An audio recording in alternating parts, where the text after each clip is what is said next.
Hello everyone, welcome to the Kings Talk presented by Cap City Crown. This is Tony with me as always. We've got John.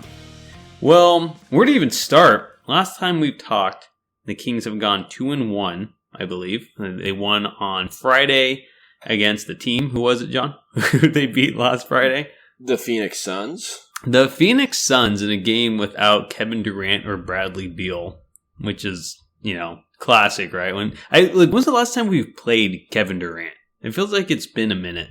I definitely don't think he played with the Suns last season. I personally, I could not tell you. Did the Kings ever play Durant when he was even on the Nets? I really don't know. Anyways, we beat the Suns without two of their big three, and then we played again on Monday.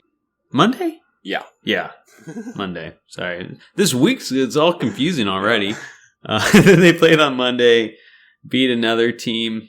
I'm just giving great analysis right now. They beat the... You just said the name. You said the name a second ago. Did I? Yeah. The Nets. Yeah, there you go. It's just a team we never play, right? We play twice a year.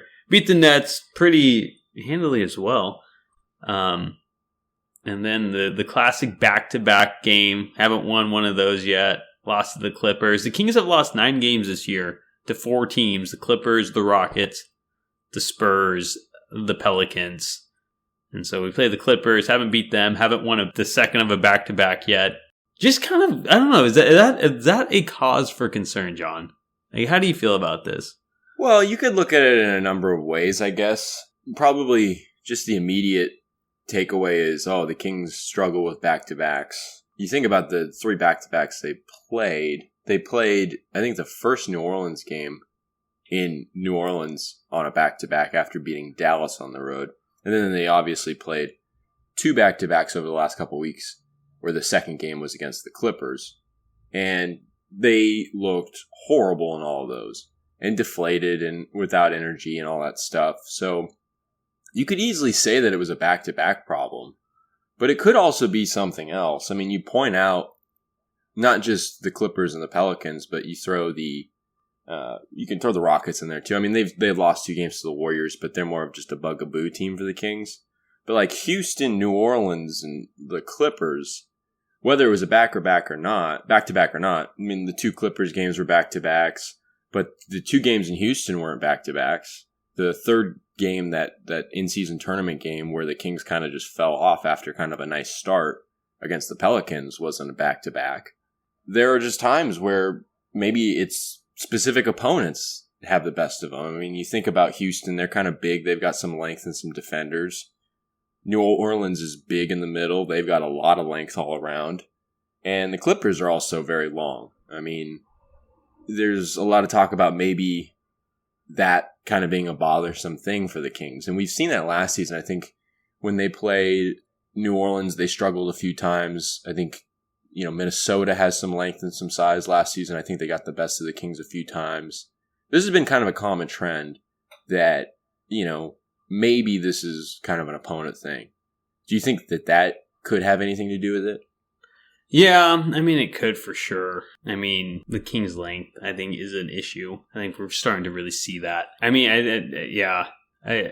the matchups aren't favorable in the teams they've really lost to. And I think that's just posing a bigger problem, going forward. Do they need more length? I mean, there's been so much discussion about Harrison Barnes. And I saw a good article today, actually on Reddit, talking about how the Kings don't have that true 4 and that they kind of just have 2 threes going back between the power forward position and Keegan Murray. Even Trey Lyles is kind of undersized at 6'8". I think they just need some more length, really. And I think even with Barnes, I like Barnes as a starter, and I don't think technically Murray's the starting power forward. But people are saying, Murray should just be the 3 now, and you need to get some more length at that 4 position. Because, I think the length is really starting to affect the Kings, and I think it is holding them back and being that great team, as you wrote earlier today. Yeah, I have a question off of that. I mean, honestly speaking, I hear they don't have enough size. Harrison Barnes is not a true 4 or whatever. I mean, in a lot of ways, he kind of is. But I see where the point really makes a lot of sense in that the Kings are a little undersized at center. Yeah. I mean, Sabonis is strong and has a presence down there, but he's been bothered by bigger guys. I think Zubac has gotten the best of him a few times. I think he performed better in that third New Orleans game, but Valanciunas seems to always have his number. Maybe not have his number, but you can kind of see a discernible difference in the impact, and you can see Sabonis get bothered. So, if the need for more length is, in fact, what is kind of the solution to all this, I feel like it's not even so much Murray and Barnes' fault. And I don't know if it's anybody's fault. I don't know if I want to use that phraseology, but I'm going to use it anyways because I don't have any way else to put it. But I guess it's more like Sabonis' fault because he's just... That's fair. Not a big... How tall is Sabonis? He's 6'8"? I think he's probably 6'10". How tall is he true? Because he's listed at 6'11". I think he's 6'10", I think he's more like 6'9". He looks so small against true centers. I'm like, dang, this guy's kind of small. Maybe he's probably taller than 6'8". I want to say I would lean closer to 6'9" than 6'10". I mean, with shoes on, he's probably at least 6'9.5", and then you make it 6'10" with the law of rounding up. But, yeah, I mean, he's not big, and he's got some good ball handling and great finesse with his passes and ability to connect with other guys, but he's not super explosive or anything like that. I mean, he's got fundamentals and stuff like that, but it's not like he's jumping over guys or blowing around guys or anything like that. So, I mean, that could be something. I mean, I feel like that is such a common thread that comes up because there are a lot of people outside the Kings fan base and those that watch the Kings that question Sabonis, and you hear a lot of talk about is he tough enough? Is he too soft and all this? I'm like, he's just not big, Yeah. But I don't know. I mean, it has put them at a disadvantage against longer teams. And I think one of the things you've also seen is that against some of these longer teams, I think in that New Orleans game, the in-season tournament game, I think Fox had a bunch of turnovers, and I think Monk might have even had 3 or 4 turnovers. And then the other night against the Clippers, I think Monk and Fox both had 4 turnovers. So it's you could talk about length and stuff like that, but the penetrators, the guys that touch paint and then can kick it out and spray it out, they're having trouble too. And I mean, it's almost like you can't even put it on one person or 2 people in terms of the lack of size and whatnot. I mean, the whole team seems to be bothered by size, if anything. Mm-hmm. But is there anything to that? I don't know. I just feel like it's all coming back to Harrison Barnes right now, personally. Now that I think about it, I always give Barnes a lot of slack and whatnot. I don't think it's his fault. We had a nice conversation about him last week about how plays aren't drawn for him and whatnot. But and again, it isn't his fault. And Sabonis, I agree, he is undersized, leading to that length deficiency, I suppose. But should Barnes be on this team anymore? If we need to improve in ways, he just doesn't seem like. Again, plays aren't being called for him, and he's doing what he can and what the offense allows, and what the team allows him to do. But it's maybe just get it'd have to be in a trade at this point. We just signed him to a 3-year deal, but maybe get someone better suited for this role. I think that's I get it. I see a lot of people talking about how Barnes is the issue, and I hate to say that because I don't think it's him personally. And there's my ice maker, by the way. I just think the stupid ice maker.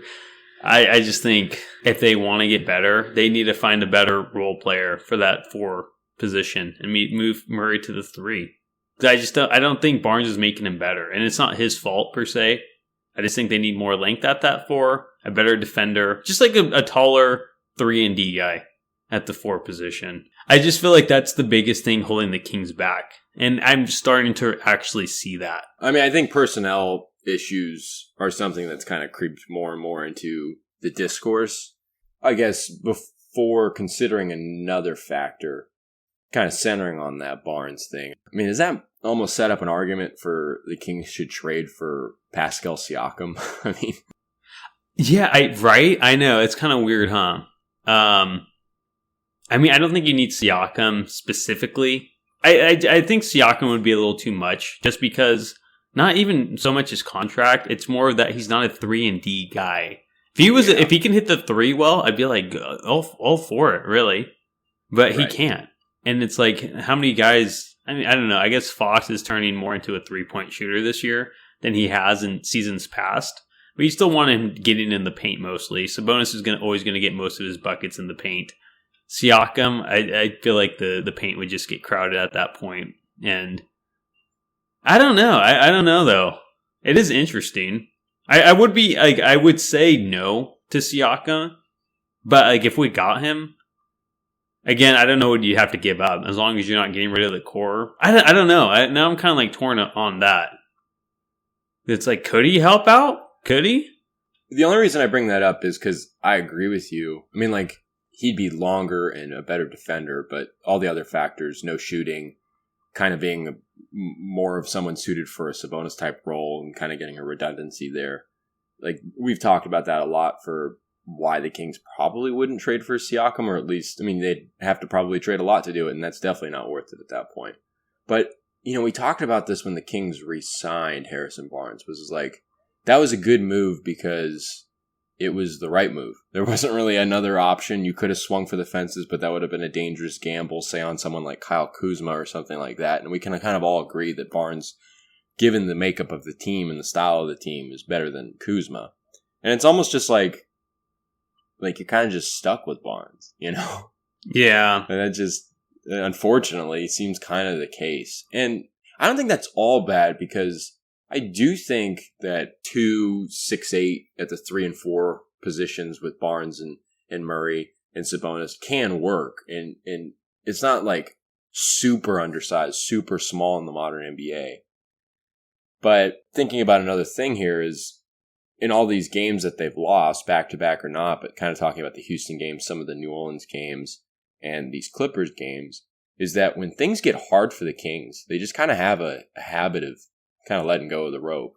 You know, even if not just consciously doing it, it's like an implicit throwing into the towel. And Mike Brown said after the Clippers loss on Tuesday that the thing that was most disappointing about the game was the fact that, you know, sometimes you just have to fight, and our team didn't fight tonight. And, you know, they came off a great win against Brooklyn where they played both ends of the floor. They hit a franchise record for 3-pointers made in a single game. And, you know, the defense and offense were feeding off each other. It was a pretty manageable win. They maintained a lead. And I don't even think the Nets ever had a lead in that game. Played really well, and things were coming to them. They were able to play the way they wanted to play. Threes were falling. Things were going their way. Against the Clippers, things weren't going their way so much. I mean, I think they started the game 4 of 11 from 3, but then they didn't hit another 3 until like midway or late in the third quarter. And they finished with, I think, just 10 of 36 or something like that. Not a great clip.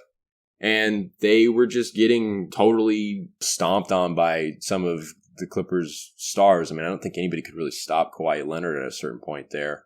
And they bothered the Kings with their length, and the Kings really had to, they were put in a position where they really would have had to claw and fight to make it a game. And we've seen them do that. We've seen them get dirty. We've seen them play this chaotic style of basketball that they can thrive off of.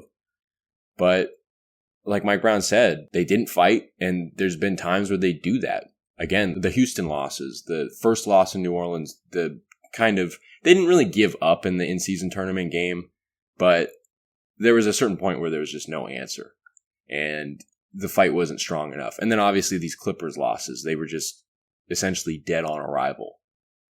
And it's almost like, what happens when the Kings can't rest their hat on something? What happens when there's a little bit of adversity? Which is surprising, because this team played so well through adversity last season. I mean, granted, they were healthy, but they were a good road team.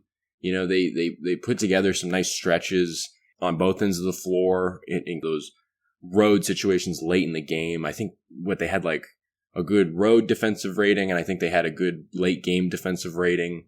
You know, this is a team that should be thriving off of that stuff. And now they're not really doing that as much.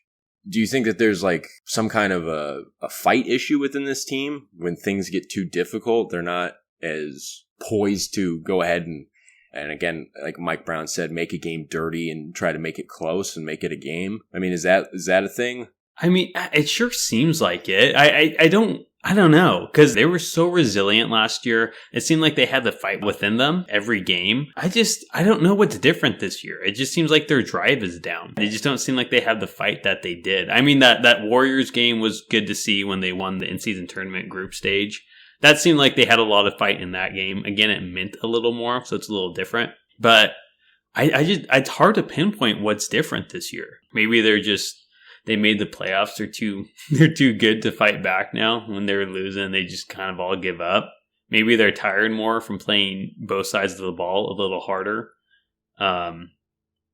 It is odd though, but it's another issue. What's holding them back from being that great team is that they don't seem like they had the drive that they did last year and breaking that postseason drought. Maybe there's not enough on the line at this point. Last year they had that ambition to break that 16-year playoff drought. Maybe there's not enough on the line. Maybe I don't know.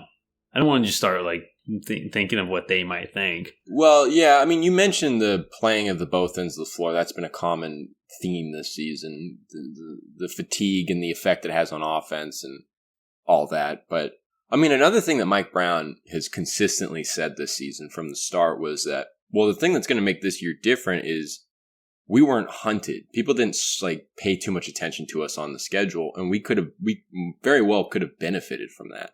Now we are the hunted. You hear his players echo that. I mean, does that have anything to do with it? Are the Kings just going up against a little bit more of a well-prepared opponent this season?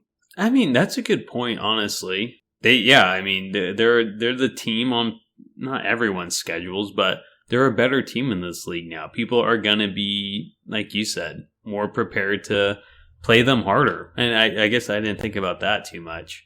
It is interesting, though, because, I mean, that's a good point. Again, they've only lost to, 4 teams, right? 9 games, 4 teams. And, I mean, the Pelicans are a good team. Where are they ranked? Are they really good? I don't know the standings. I think going into that in-season tournament game, they were only 2 games above 500. Okay. Let me pull up the standings right now. Yeah, I'm going to pull them up, too. So, the Pelicans are in the 10th seed at 13-11th. The Warriors are 10-13. The Rockets are 11-9, and the Clippers are 13-10. So, I mean, they're good. Most teams in the West are pretty good, other than the Warriors, Jazz, Grizzlies, Blazers, and Spurs. But I believe the Kings do have a pretty good record against the top teams of the league. We beat the Timberwolves, we beat the Thunder, we beat the Mavericks, we beat the Nuggets, we beat the Lakers, we beat the Suns. I mean, it's true. They beat a lot of good teams. And they haven't really lost to any bad teams either. I don't know. It's kind of interesting. No, that's true. Again, it's I don't think we're going to, like you said, I don't think we're going to come up with an answer here. But, I mean, this is just, it's at a crossroads where certain trends have kind of picked up. It's hard to tell if it's specific opponents, the makeup of opponents and their personnel, or the timing of things, or the fight of the team, or the impression that opponents have of the Kings and the preparation they have to put into play. I don't know if it's probably a combination of all those, and throw in also the playing the 2 ends of the floor and what that kind of does to this team. I don't know. I have no idea, but it's something that I think this group can figure out. I mean, I think one of the things Mike Brown said after the Clippers game was he was also disappointed in the fact that you're looking at the first half where the Clippers scored 70 points on 60% from the field with 30-plus points in the paint. And he was kind of annoyed that his team was talking about what they need to do on offense. They kept talking about what this thing and that thing on offense when what they should have been talking about is the defense. And with all the focus on the back-to-backs after they beat Brooklyn, knowing that there was a second of a back-to-back coming up and the struggles they had in the 2 first instances of those kinds of games, they were asking players and Mike Brown about that. And like Malik Monk said, I mean, you have to come at it with a defense-first mindset. And you talk about the playing 2 ends of the floor and the fight and all that stuff. That kind of comes to the surface most when you kind of think about it that way. And, Mike Brown said, our team thinks of punching another team back as scoring. And what we really should be thinking about punching teams back as, especially against playoff teams, is punching them back with stops and making things grimy and ugly and making things difficult. So, I don't know. It could just be the Kings needing to kind of orient themselves into being a little bit more of that kind of team. But, then that just gets us back in the conversation. Is the roster built for that? All this stuff. I don't know. I think the Kings are in an interesting point this season. I think they've proven they're really good. But are they great?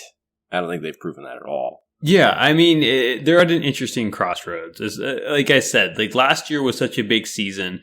It was breaking the playoff drought, which was monumental. It was huge. It was such a big deal. It wasn't a little 2-season playoff drought. I mean, this is one of the worst run franchises in the 21st century. And they finally got this team back on track. So, I mean, the goal there was literally break that playoff drought. Whatever's on top of that, whatever you get out of that, it's just kind of like icing on the cake, right? This year, it's like they're at this crossroads where it's like, are they going to be just that playoff team for years to come, which is, not a terrible thing. It's better than missing the playoffs 16 years in a row. But no one wants that. I mean, the ultimate goal is always to go to the championship. And what route are they going to take? Are they going to take that next step and be the Warriors, be a Nuggets team? Or are they just going to stay in that team that keeps making the playoffs and doesn't do anything? Like the Sixers, the Clippers, never make it to the Western Conference or the conference finals, never make it to the finals, just consistently get knocked out in the second round. The Clippers, Lob City Clippers team too, never made it to the Western Conference finals. And I mean, that's just plateauing, right? And you got to get over the plateau. And this might be the hardest plateau they're going to face is going to that great team. I believe this is kind of open-ended because we're not going to come up with a solution right now. It's just, Mike Brown talks about it all the time. The good teams have to have a certain amount of leadership and know-how of how to perform. And that starts with on-floor leadership and whatnot. I think this really just kind of comes down to, is the team going to mature and figure out? I mean, I think they're a mature team, of course, but are they going to mature and really realize what it takes and really buy into what it takes? 100%. They're definitely bought into the idea of it. They're buying into the work that needs to be put into it, but they haven't put in that work yet. So I think that's what almost increases the intrigue of this season. It's like, oh, how good can the Kings be? It's like, really, like, well, yeah, I guess, like, are the Kings going to be just good or are they going to be great? Or how long is that going to take? I mean, we're only, 23 games into the season, so it's really early. But they've definitely made things interesting because they've shown a lot of good, but they've shown a lot of bad, and the bad has looked like when they lose, more often than not, it's a pretty bad loss. Yeah, they're ugly losses. And, it's easy to compare to the Warriors, their dynasty, because I feel like the Kings, I don't know, maybe being a NorCal team, maybe being, the Warriors are not as bad as the Kings, but they were pretty pathetic for a second there, too. Oh, yeah. I mean, they made the playoffs with Steph that first year. The next year, they were still trying to figure it out. They got a lot more attention, especially after signing Iguodala. But then they got bounced in the first round. And maybe that's where the Kings are right now. They're still kind of just putting the things together. Do I expect the Kings to win the championship this year? I don't. I'm a Dodgers fan. Just put it in perspective. Every year, I literally expect the Dodgers to win the World Series. Anything less is a disappointment. I don't feel that about the Kings this year. Unless they can defer a bunch of De'Aaron Fox's contract. Yeah, exactly. $680 million of it. But it's kind of like that. I don't feel that way. I don't think they're there yet. I'm going to root for them to do it all the way. But realistically thinking, I just don't see it. And maybe they're just in this second Warriors season where they're still trying to figure it out. Probably won't win it. And then next year, when Keegan Murray's fully developed, he's looked a little better the last couple of games since we started talking about his development, maybe being an issue. I mean, he's been looking better, and maybe they can figure it out by the end of the year. But I don't know. Like I said, they're at this plateau right now, and are they going to put in the work to go from good to great? Yeah, and I think you laid it out well by talking about the prolonged duration, multi-year process for the Warriors to get where they were. I mean, it took the Nuggets. I mean, of course, the Jamal Murray injury put them back a little bit, but it took them a little bit too. They were kind of that playoff team for the last several years, and then they finally won a championship. I mean, I think we can all agree that the Kings are on the right highway, headed in the right direction. How far away the destination is that they want to get to, kind of remains unknown at this point. And, it's just kind of, again, it adds to the intrigue of watching the team, at least for me. But it's a little bit of a conundrum for the Kings. The Kings just have to continue, I guess, controlling what they can control. It's just the simple stuff, but I thought that was worthy of a nice conversation. We just killed 30 minutes, so. I know. But, I mean, I think it's the hottest topic, obviously. It's just, I mean, everyone's thinking it. Like, do the Kings have what it takes? Yeah. And they have to prove it still. They have a lot to prove. Yeah, and the timing of everything, it's mid-December, you're over past the 20-game mark. Mm-hmm. Kind of at that point where you start really, truly evaluating what teams are legitimate, what teams aren't, what teams have, what they don't, all that stuff. So, fitting time to have this conversation. But moving along to other topics, I guess. I feel like every couple weeks we have to just bring up Sasha Vezenkov, and I want to start by saying Sasha Vezenkov is not perfect. I think you've seen it in the last 2 He's perfect games. to me. He's when he wakes up and looks at you with his big blue Bulgarian eyes, he's perfect to you. I was thinking, sorry, I'm just gonna hijack this real quick. Go ahead. Someone on Reddit posted like a question. It's like, who would be the one player on the Kings you'd want to grab a drink with? And my first thought was Sasha. I don't know why. He just seems like a down to earth guy. Probably has an interesting story. So, I mean, that's my answer. Comment below who you would want to have a drink with. John, I want to hear you, though. I mean, top of your head. Who would I want to have a drink with? I mean, there's a part of me that says Malik Monk. The thing is, too, with these athletes is I don't think any of them drink, but... That's fair. Malik Monk is kind of maybe the first one that comes to mind, but I think Trey Lyles for kind of the same reason. Yeah, Trey. I think that's a guy that has a story and has kind of had his ups and downs, and I think that would be interesting. And maybe I could recommend some actually good books to him, but I don't know. That'd probably be my answer. I'd probably go with Trey Lyles. Okay, that's a great one. Who would you not have a drink with? Who would I not?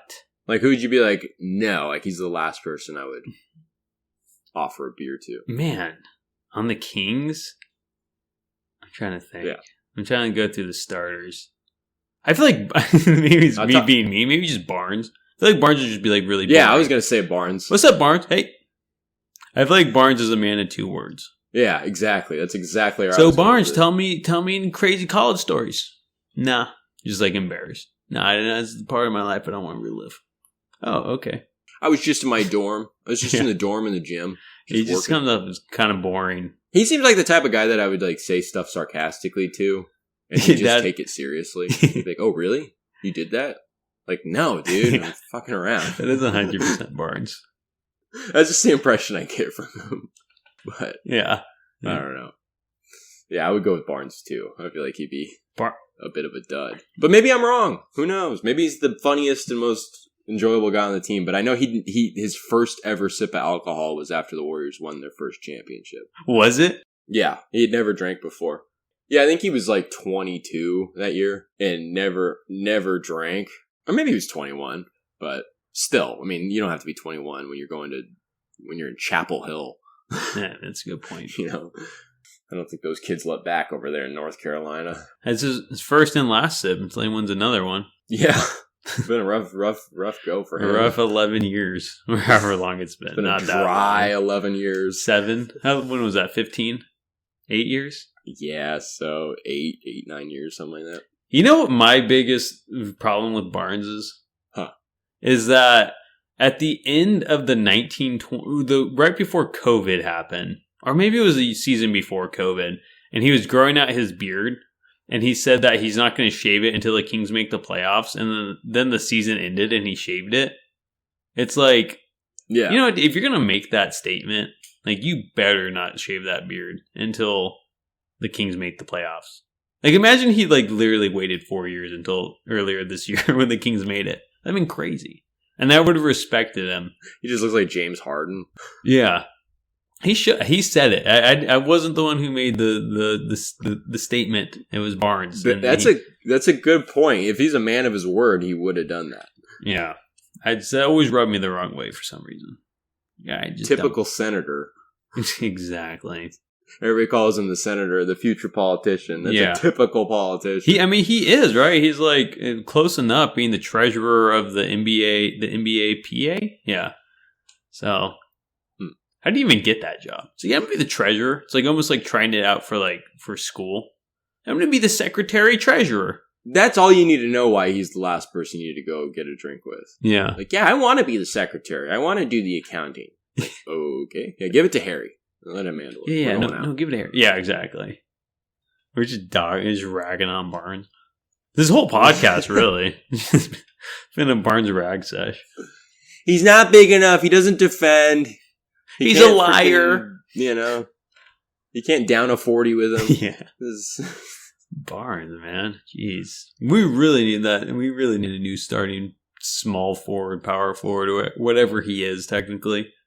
Someone that can defend multiple positions and drink like a fish. Exactly. That's what Lauri Markkanen. Yeah. There you go. Get the finish, kid. Exactly. But Sasha Vezenkov. Oh, Vezenkov. Where do we even leave off? I started by saying he's not perfect. Tony insisted that he is. Tony and Sasha, have a special thing. Yeah. But Vezenkov's not perfect. You've seen his defense kind of go up and down. I think even in these last two games in the back-to-back, you've seen a nice defensive moment and then a pretty glaringly bad defensive moment where he gets caught in the air, gets beat, or doesn't get in front of a guy or something like that.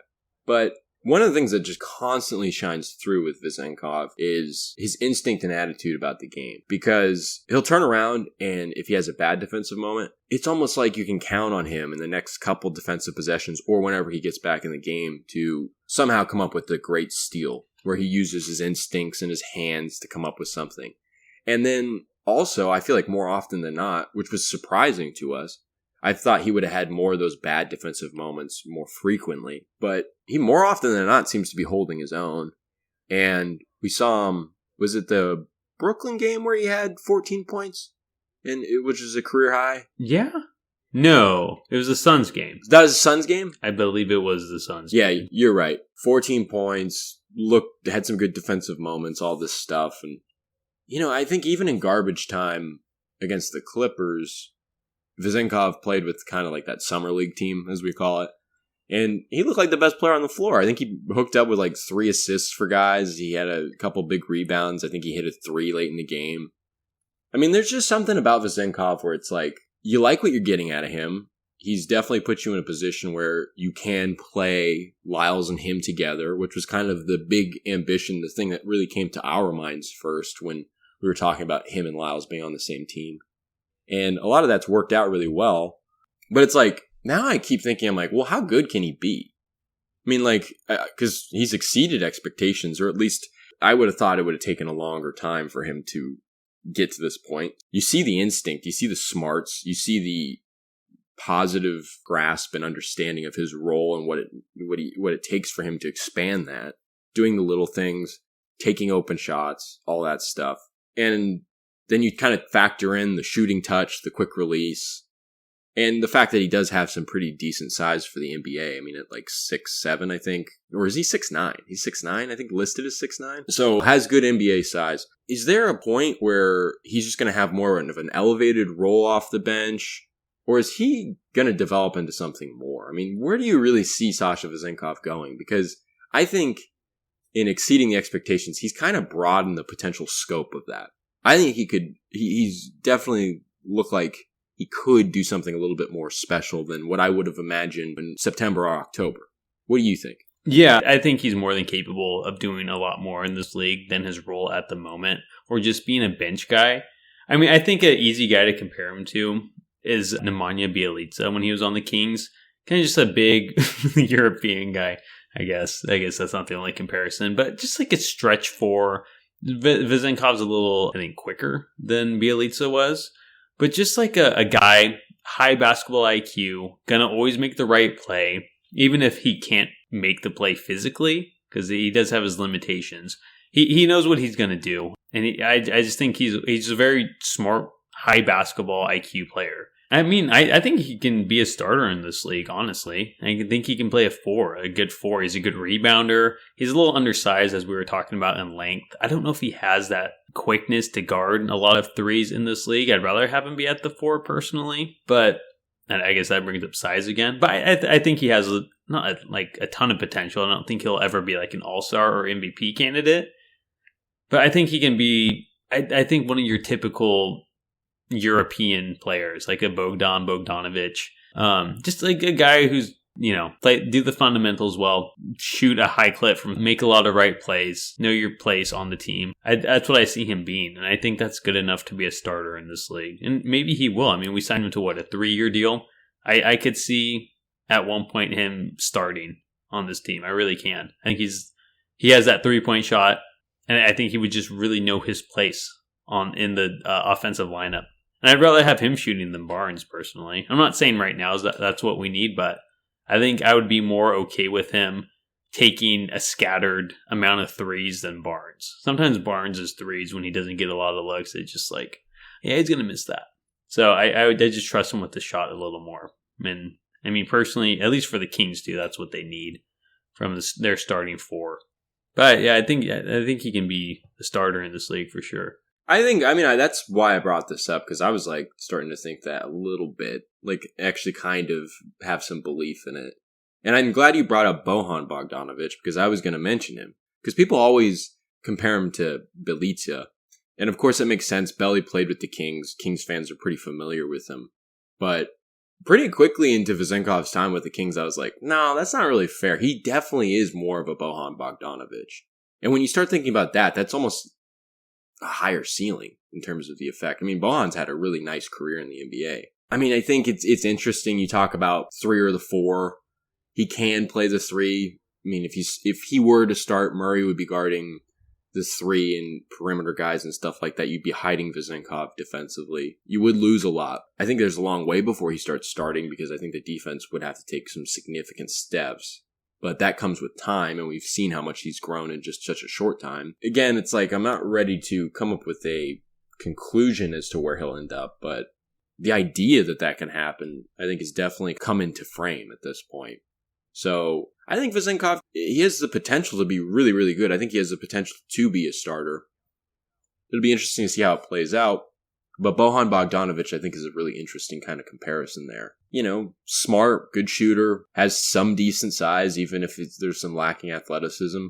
There's definitely a world where Vezenkov can really kind of live up to what I think Olympiacos and European fans would naively or correctly assume is the ceiling of their guy. But who knows?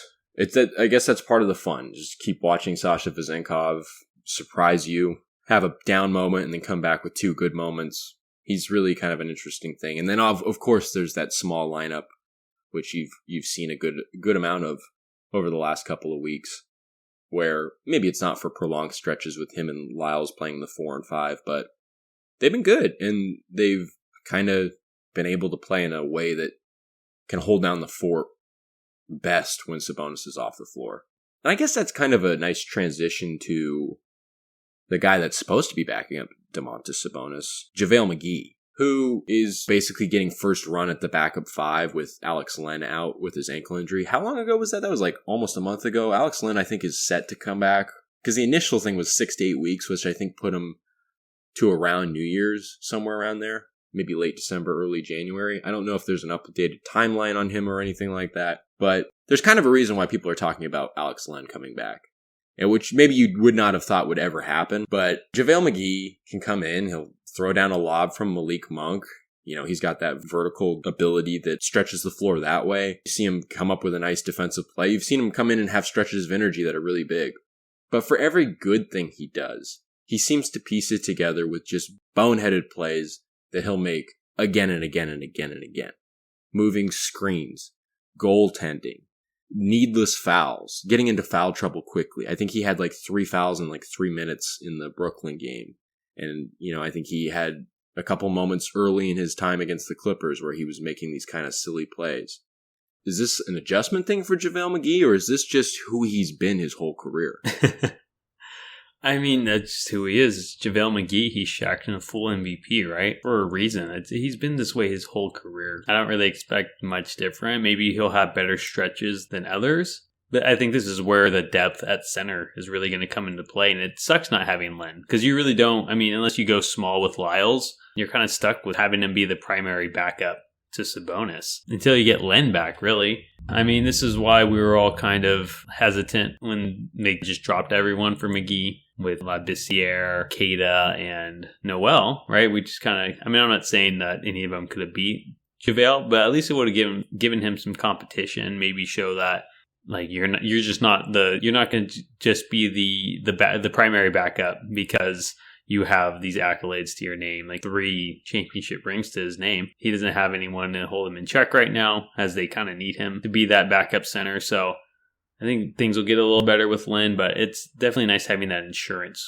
with having Len there in case he starts messing up like he's doing now. Exactly. I totally agree. And whereas JaVale McGee's this kind of volatile player, that'll give you a couple big plays, a couple energetic plays, but mix in these silly plays. But Alex Len is far more consistent. Maybe the exciting plays and the big plays aren't as exciting and big, but the lowest of the lows for Alex Len is not that bad.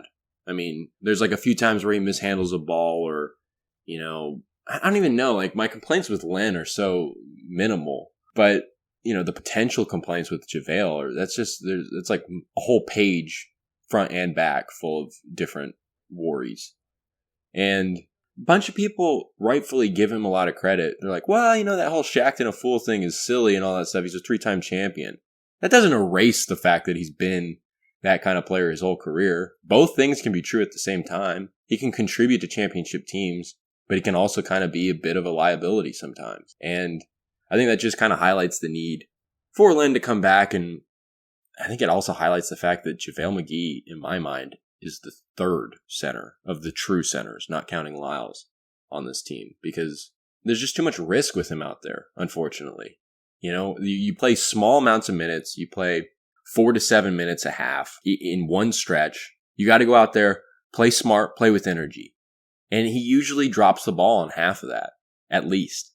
And that's not why you brought in a 3-time champion and a veteran. Mm-hmm. That seems antithetical to what a 3-time champion and a veteran is supposed to bring.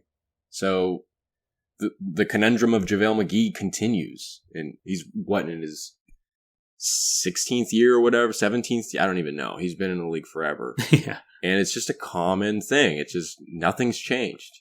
And he was a good add. I mean, he to the center depth is good with Sabonis, Len, and McGee. But I think Len is clearly the backup 5 when he comes back. Mm. And McGee's got his issues. And this is just another reminder, I guess. Yeah, it is. And I mean, I like McGee. Honestly, he brings a certain energy to the team and off the bench, which I think is super important. Like, he did have a couple dunks against the Clippers, which I'm not saying makes up for anything, but it is nice having at least some sort of presence like that hype guy with Monk that he can work with. But I mean, when he starts making boneheaded plays, you got to bring Len in and bring that balance back to the floor and what they need. Especially when it's not JaVale McGee that's solely responsible for those alley-oops. The person that's mostly responsible for those alley-oops is Malik Monk. So yeah, it's not like you're benching Monk. Yeah. You know, it's like you're still going to get maybe not as many. Granted, you're probably getting the most alley-oop and lob opportunities with McGee out there, but it's not falling off completely with Len out there. Yeah. Off of McGee, though, a guy that had fallen out of the rotation and we hadn't really seen in meaningful minutes, I guess you'd put it, in a long time, is Davion Mitchell. We saw Davion Mitchell come out. They needed a defensive presence out on the perimeter to have more ball pressure and whatnot. Mike Brown's talking about the team not putting the focus on the defensive end and focusing too much and fixating too much on the offensive end. Putting Davion Mitchell was a nice potential remedy to that, or to kind of getting things on the right track. But watching Davion Mitchell in one game, granted, it was kind of one of those things where you're like, oh, okay, he's still a good defender with not much on offense. And he seems to be cementing himself in that spot. Maybe that doesn't matter too much. Maybe Keon Ellis is the guy there going forward. That could easily be true. But if you start talking about Davion Mitchell in that context, then you start talking about trading him.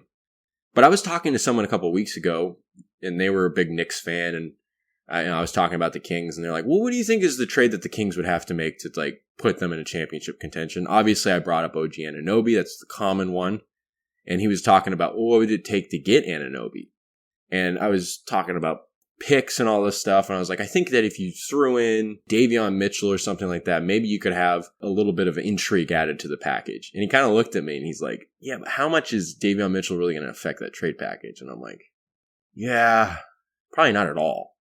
And I feel like that's kind of the case. I mean, how much would he affect a trade package's value? Very little. Because think about it this way. We were talking, I said, maybe Davion Mitchell just needs to have a starting job somewhere and go compete and build confidence on both ends of the floor, build a rhythm, figure out something new, get a new home, kind of get a fresh restart. And he's like, well, what team would he start on? And we started going through the teams, some of the worst teams in the league, some mid-level teams in the league. It's hard to find where he would start. And the lack of offense does not help. Yeah, Mitchell had his peak value at the end of his rookie year when Fox went out and he kind of took over the primary starting point guard role to end the season out and actually did fairly well. And he just never really has lived up to that level of play since. It's kind of weird. He seemed like he had something going on offense. Like, okay, like his 3-point shot's not the greatest. He can improve a little. He has a quick first step. He has a decent mid-range. But everything just seems to be gone now. And considering he's not even the backup point guard anymore, he lost it to an undrafted guy who spent most of last year in the G League.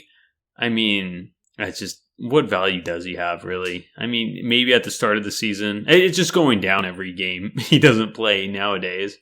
We used to talk about Davion like a decent asset. Now, I mean, his value has just absolutely plummeted. I don't think he's worth much anymore. It wouldn't even be like the big part of a trade anymore. But yeah, Kings trading Davion Mitchell. It's almost like when we got Jeremy Lamb in that Sabonis trade of that Justin Holiday. It's like, oh, yeah, we got him in it too, but we don't really care. He's just going to be pieces of the puzzle now. He's never going to be the main piece in a trade for at least a decent sized name or a decent sized haul in return. Yeah. I mean, to be fair to Davion, it'd be a little better for a team to receive Davion than an old Jeremy Lamb or a Justin Holiday. Because I'm sure there are teams that look at Davion Mitchell and go, okay, we could really work with that. But the question, and you answered it well, about value, it doesn't have a lot of market value. There's no pull there. So Davion Mitchell seems to have kind of put the finishing touches on the book on him. At least for now. I mean, he can develop more of an offensive game down the road. But right now, the book is out on him being kind of just a defender with no offense. And that has value, but nowhere near the value that some Kings fans thought of Davion Mitchell, rightfully so early on, and sometimes still think of unjustifiably so in regards to Davion Mitchell.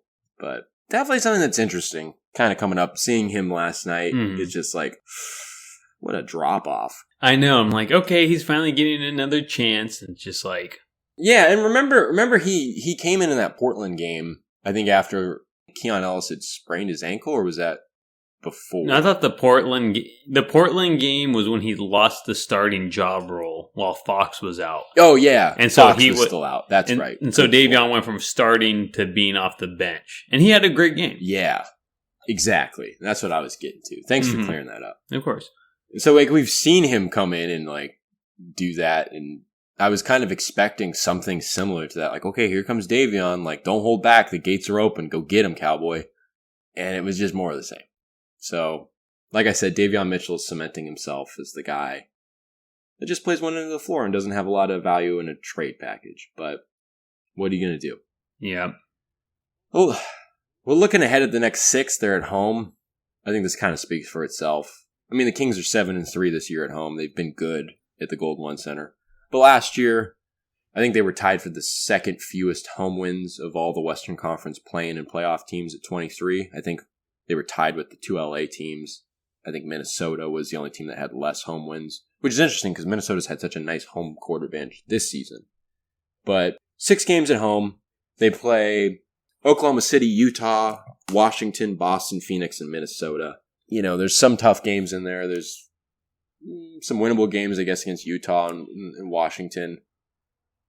I mean, how important are these 6 games? And like, do they have to is 4-2 the bare minimum of what they have to do? Just if you're talking about a team going from good to great, establishing that home court advantage. I mean, 4-2 certainly the expectation, especially at home. Now you've cemented yourself as one of the better teams in the league, like you were saying. You have to win the majority of your games at home. I mean, it's not the easiest schedule at home, but you're at home. You have to win these games, prove that you're one of the better teams in this league. So I would say 4-2. I mean, that's 3-3. Anything less, like you don't want to go 500 on a 6-game homestand. 4-2 is the bare minimum. And if they really want to show they're great, 5-1 or 6-0. But 4-2, like 4-2 for sure. So I think it's an important stretch. I mean, it's probably their longest homestand of the year this far. Probably one of the longer ones all year, I'm guessing. I haven't looked at the schedule, but 6 games in a row doesn't come around that often at home. So, make the most out of it. I think when the schedule got announced, and I wrote the article about the schedule getting announced, which is always such a pain in the ass to write because there's not much to go off of. One of the things that I thought was really interesting was the fact that the Kings play mostly road games in the first half. And, you saw the Kings play well on the road, and you're not too worried about them being too far below 500 this season on the road. I think they're 500 this year so far on the road, which is solid for an NBA team. That's, kind of the baseline of where you'd like to be, just break even there. And that meant that there was going to be more home games in the second half and down the stretch. I think in the last few months of the season, most of the games are home games. And I think this 6-game stretch can really set the tone for not only winning at home, but also setting the stage for closing out the season very strong. We talk about how tough this conference is. Things are always going to be tough. You can't expect breaks to be going your way. You just have to capitalize and control what you can control. And maybe the best example of that is just winning at home when you have a good home court advantage and you don't have to travel as much. We're talking about fatigue a lot this season. You have to take care of business. So this is critical. Yeah. Simple as that. It really is. And we play next on Thursday against the Thunder. Play the Jazz Saturday, I believe. So, I mean, OKC's good. We beat them once already this year. Once or twice? We've only played them once, right? Yeah, just once. For the playing game. Beat OKC once. Jazz, we beat them on opening night. I expect to beat them for sure. So, big stretch and started off good tonight against OKC. But I think that's all the topics we had today. Do you have anything else to add, John? I think that's it for now, yeah.